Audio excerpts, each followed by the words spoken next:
বিশ্বনবী ফাতেমারে বললেন, ফাতেমা, আলী কোথায়? ফাতেমা বলল, আপনার জামাই আলী আমার সাথে ঝগড়া করে বাইরে গেছে। বিশ্বনবীর চেহারাটা আগুনের গোলার মতো লাল হয়ে গেল।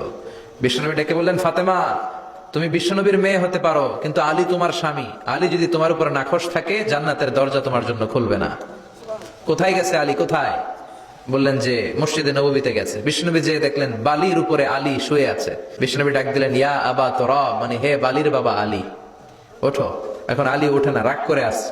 বিষ্ণুনবী এদিক দিয়ে তাকায়, আলী ওইদিকে তাকায়। বিষ্ণুনবী ওদিকে আসলে আলী এদিকে তাকায়। মনে মনে করে এতক্ষণ আপনার মাইয়াই গুতাইছে, এখন আপনি গুতাইতেছেন। বিষ্ণুনবী যে বললো, আলী রাগ করো না, ওঠো, তুমি আমার চাচাতো ভাই, আমার ঘরেই তো তুমি মানুষ হয়েছো।